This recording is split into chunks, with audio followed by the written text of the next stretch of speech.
Friends, welcome back to my YouTube channel. સ્વાગત છે તમારું આજના ફ્રેશ નવા વ્લોગમાં. અને કાલે છે ગણેશ ચતુર્થી, તો આજે અમે સાંજે આવી ગયા છીએ ગણપતિ બાપાને ઘરે લઈ જવા, એટલે કે ગણપતિ બાપાની મૂર્તિને લઈ જવા. તો સ્ક્રીન પર તમે જોઈ શકો છો કે કેટલી આકર્ષક ને કેટલી સુંદર મૂર્તિઓ સરસ મજાની દેખાય છે. બધી જ મૂર્તિઓ મને બહુ ગમતી હતી, પણ એમાંથી એક મૂર્તિ ઘરે લઈ જવાની હતી. અને આ બધી મૂર્તિ છે એ માટીની મૂર્તિ છે.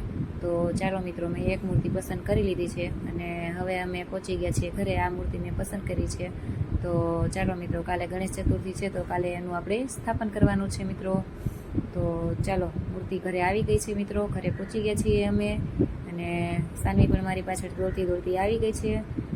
હવે સવાર પડી ગયું છે અને હું પણ સરસ મજાની રેડી થઈ ગઈ છું. હું કેવી રેડી થઈ છું એ પણ મને બતાવજો. મેં મરાઠી સાડી પહેરી હતી, મરાઠી લુક મેં ટ્રાય કર્યું છે, કેવો લાગે છે એ કોમેન્ટ કરજો મિત્રો. અને સાથે આજે ગણેશ ચતુર્થી છે, તો તમને બધાને ગણેશ ચતુર્થીની હાર્દિક શુભકામનાઓ. અને આ ડેકોરેશન છે ગણપતિનું, એ તુષારે બધું કર્યું છે. એ ડેકોરેશન કેવું છે એ પણ કોમેન્ટ કરીને મને જણાવજો મિત્રો.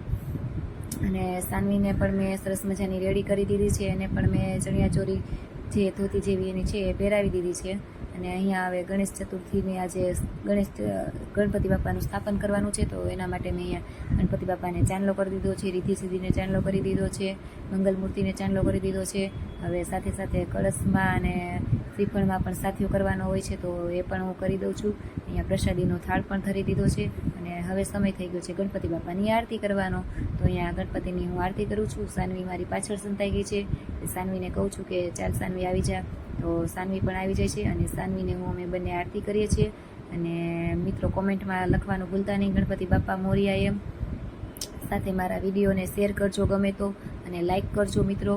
અને મારી ચેનલને સબસ્ક્રાઈબ કરજો જો ન કરી હોય તો. આવા જ વિડીયો જોઈશું, આવા જ વિડીયો બનાવશું અને મળીશું એક નવા બ્લોગમાં. ત્યાં સુધી આવજો મિત્રો. Bye, take care.